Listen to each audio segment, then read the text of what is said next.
Coming around.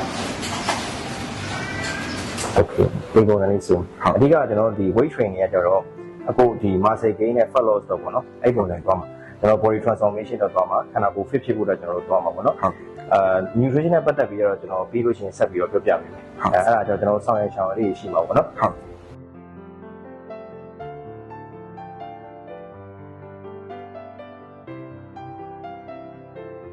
အဓိကတော့အခုခန္ဓာကိုယ်မှာကကျွန်တော်တို့ကခြေထောက်တစ်ဖက်ကအရင်သုံးရတယ်တစ်ဖက်ကကျတော့ကျွန်တော်တို့အစဉ်သုံးလို့မရဘူးပေါ့နော်မရတဲ့ခါကျတော့ကျွန်တော်သုံးရတဲ့တစ်ဖက်ကအရင် overactive ဖြစ်တယ် overactive ဖြစ်တဲ့အတွက်ကြောင့်ကျွန်တော်အဲ့ဘက်ကိုကျွန်တော်တို့ strong ပိုရအောင်ကျွန်တော်လုပ်တယ်နောက်တစ်ခုကကျတော့ကျွန်တော်အရင် tight ဖြစ်တဲ့ဥစ္စာတွေရှိလို့ရှိရင် muscle ကိုပြန်ပြီးတော့ relief လုပ်ပေးတယ်ပေါ့နော်ကျွန်တော်ပြန်ပြီးတော့ stretching technique တွေပြန်သုံးပြီးလုပ်ပေးတယ်ကွာအဲ့ဒါဆိုလို့ရှိရင်ကျွန်တော်ကိုယ့်ဘက်က performance ကိုကောင်းကောင်းထွက်လာဒီဘက် channel ကိုကျတော့ကျွန်တော်တို့ကဒီဘက် channel တိတ်မသုံးရတဲ့ခါကျတော့ underactive ဖြစ်တယ်အဲ့တော့အဲ့ underactive ဖြစ်တဲ့ muscle ကိုကျတော့ကျွန်တော်တို့ကတစ်နိုင်လောက်ပြန်ပြီးတော့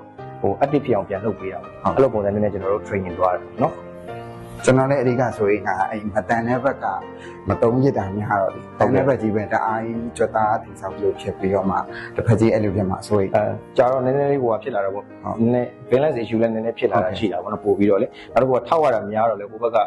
injury ဖြစ်နိုင်ခြေတွေပဲရှိတော့လေသူအရင် tight ဖြစ်ပြီးတော့အဲ့ဒါကိုကျွန်တော်တို့ကပြန်ပြီးတော့ injury မဖြစ်အောင်လို့သူ strong ကောင်းအောင်ရပြီးလို့ရှိရင်သူ relief ပြန်ကောင်းကောင်းလုပ်ပေးရတယ်ပေါ့နော်အဲ့ဒီသဘောလေးဒီဘက်ကိုလည်းပြန်ပြီးတော့ active ဖြစ်အောင်ပြန်လုပ်တယ်အဓိကအခုကိုကျွန်တော်တို့ train တဲ့ပုံစံကြတော့ဒီ fit ဖြစ်ဖို့ပေါ့နော်နောက်တစ်ခုကကျန်းမာရေးကောင်းဖို့နောက်တစ်ခုကကျွန်တော်တို့ကဒီပုံမှန်သွားလာလှုပ်ရှားတဲ့ daily movement တွေပါပို့ပြီးတော့ကောင်းကောင်းမသွားလာနိုင်ဖို့လှုပ်ရှားနိုင်ဖို့ပြီးလို့ရှိရင်ကျွန်တော် performance ပို့ပြီးတော့ကောင်းလာဖို့ပေါ့နော်အဲ့ပုံစံကျွန်တော်နောက်ထပ် OTP သွားတာပေါ့ body transformation လည်းဖြစ်ကြမယ်တစ်ဖက်မှာလည်း movement ပိုင်းတွေတိုးတက်လာမယ်ကျွန်တော်အဲ့ပုံစံတော့သွားတာပေါ့နော်အဲ့ဒါဆိုလို့ရှိရင်အခုရဲ့ daily performance ကြီးကဖြည်းဖြည်းချင်းပို့ပြီးတော့ကောင်းလာမယ်အဓိကတော့ရေရှည်